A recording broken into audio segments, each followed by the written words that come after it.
So because we know there are a lot of epigenetic regulators that are mutated or different or at least altered, there are epigenetic drugs developed.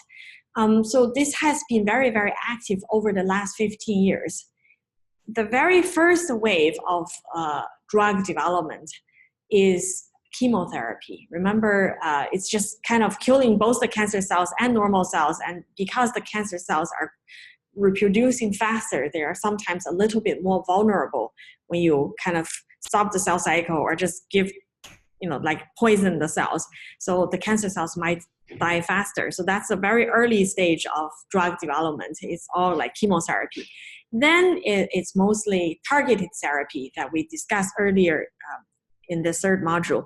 And most of the early targeted therapy, they really target kinases. So these are usually kinase because it has an enzymatic pocket. If you have a small molecule, you block the kinase activity, then the downstream signaling can be stopped, right? So those you can usually develop.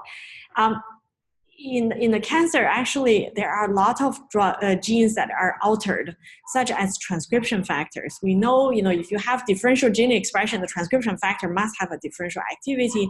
Unfortunately, it's very, very difficult to target transcription factors, except if the transcription factor is a nuclear receptor, like androgen receptor, which takes the androgen hormone, and the estrogen receptor, which interact with the estrogen hormone.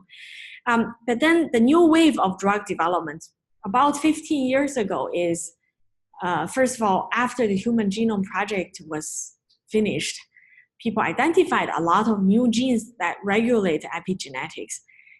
And they know that this is, say, a histone mark, reader, writer, or eraser. They changed, or DNA methylation, or they change where the nucleosomes go.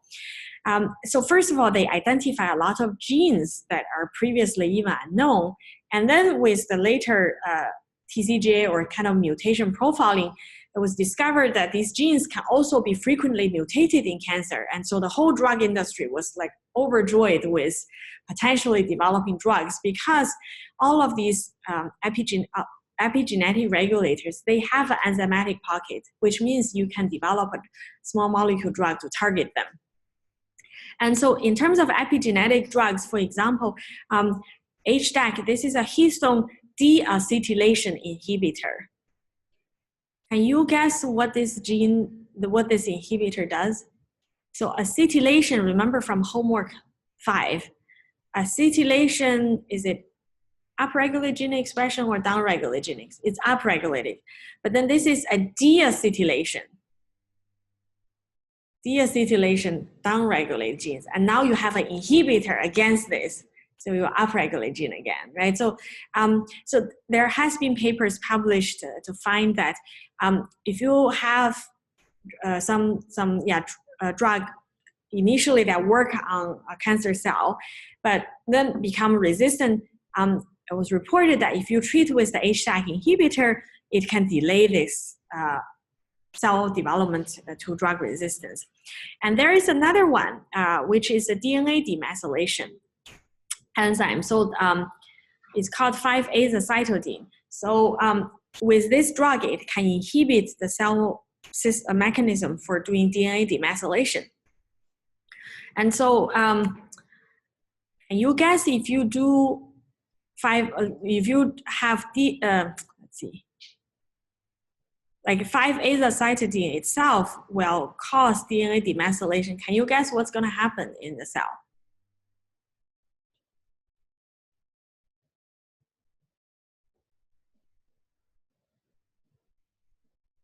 A lot of genes will be upregulated. Okay, so this drug was, I think, originally in World War I, World War II is the mustard gas. It's kind of a, initially was kind of a very toxic thing.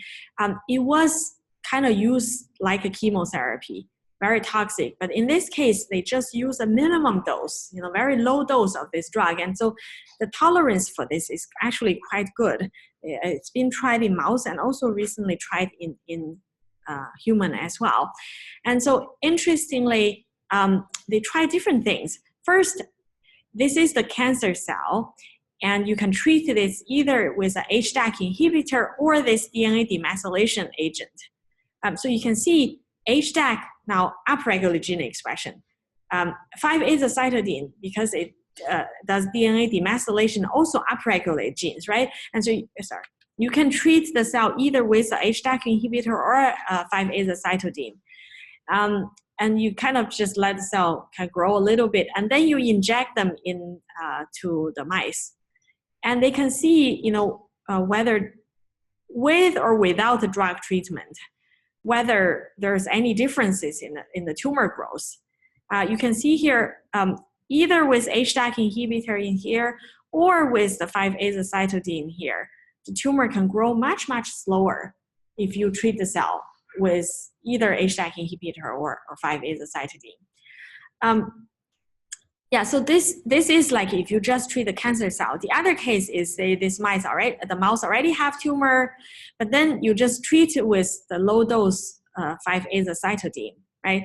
And so in either case, compared to the mice treated with saline, and you let the mouse grow 2 weeks, you treat the cell, the mice every two weeks, and you see how they work, right? And you can see here, after 3 weeks, the mice treated with 5-azacitidine have significantly lower level of tumor growth compared to the ones treated with saline. And so people are actually looking into this mechanism to see what is it really doing, right? So first of all, you only need very minimum dosage and very little toxicity, so it's not really like a chemotherapy. It's well tolerated.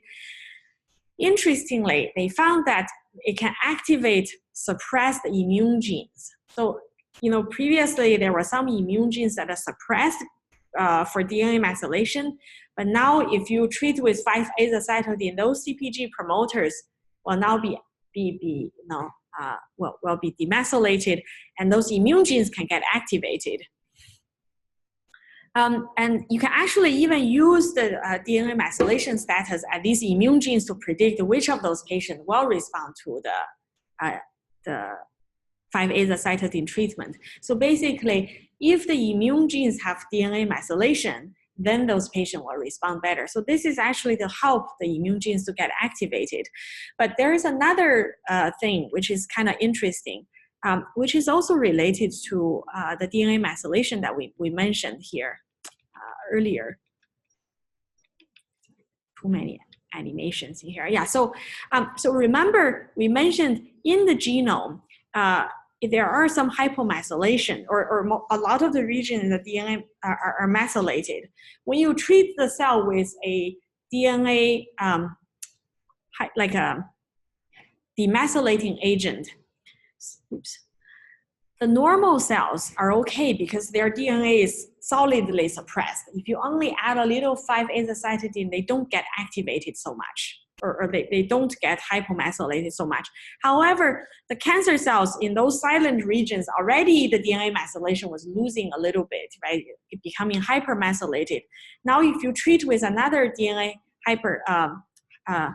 demethylating agent, a lot of these supposedly repetitive suppressed regions are now becoming active. Can you guess what's happening in those regions? A lot of these regions had like ancient viruses that were kind of in the genome, and they also have a lot of repeats in the genome. And now, if you don't have DNA methylation, they will get activated. And so these cells actually will start to express a lot of repeat sequence and also viral sequences. And when you have a viral sequence in the cell, how does it look to our immune system? They look very, very foreign. And so now, what people found is that when you treat the cell with a DNA demethylating agent, the normal cells don't really care because their DNA methylation is very intact. They still can suppress those regions. But the cancer cells is kind of losing control. Those regions are already hypomethylated. They become activated. And then in the cell surface, there'll be a lot of viral proteins that are expressed. And that is another reason you can actually boost the patient immune system, especially if the 5-azacitidine can demethylate the promoter of your immune cells to allow the immune genes to be activated as well. Then it kind of boosts the immune gene and allow the cancer cells to look more foreign. And that's how the 5-azacitidine might work, which is actually quite interesting. You said there's like no significant side effects. At least from the published papers, I think we need some large-scale clinical trials to really approve this. I think some of these trials are being conducted right now, and also there are trials being conducted for 5-azacitidine in combination with current PD-1 treatment. Okay, yeah, and also so some small percentage of patients can be directly cured. Like, from some of the early studies in publishing cancer cells, these are like lung cancer patients with already liver metastasis. You just treat with low dose 5-azacitidine, and the tumor is completely gone. In other patients, after you treat with 5-azacitidine previously, these patients who are already resistant to chemotherapy, but now you can imagine this 5-azacitidine as like a cheap immune boost in some way, right? And then when you treat with chemotherapy, they respond now. It's like, as we mentioned before, sometimes initially the patient don't respond to to chemotherapy, or immunotherapy, but then when they had a flu or they had some viral infection, so now they respond. So in some sense, you use 5-azacitidine to induce kind of a viral presentation to your immune system. So now people are testing this to be used with other drugs. Claire has a question. Is it generally true that chromatin in normal cells is more dense as the cells are? Depending on which locations of the chromatin, I wouldn't say chromatin in the normal cell is more dense. It's just some region. So in some sense, you can imagine in the normal cells, it knows which location needs to be off and which location need to be on. Whereas in cancer cells, they just kind of lost it in some sense, right? The silent region is no longer so silent. The non-silent region is no longer so non-silent, in some way. So this is kind of one epigenetic therapy. It targets DNA methylation enzymes to inhibit DNA methylation, so it kind of has a demethylation effect. There is another drug which also is an epigenetic drug. So this is called MLL. So this gene is very often fused with another gene, and these two things bind to the promoter of genes. So MLL is a gene that normally writes the H3K4 trimethylation to the gene promoters. And with this gene fusion, usually you look at some of these genes, they go to their promoters have much stronger H3K4 trimethylation, and these genes become very highly activated in the cancers. And traditionally, if you have a pediatric patient with the MLL leukemia, it's a death sentence. It's like very quickly the pediatric patient would die. But then this whole complex, I guess people are also developing MLL inhibitors directly. But then in this whole complex, there's another gene which interact with MLL and also this AF10, which is called DOT1 or DOT1L. And this thing, previously there was an inhibitor. And interestingly, you can treat the MLL leukemia patient with the DOT1L inhibitor. And then all of those genes that are much higher regulated in the MLL AF or AF translocation now get suppressed, and you can kind of cure the leukemia. And so this one, I think, is currently going through clinical trials. And so because the patient previously didn't have any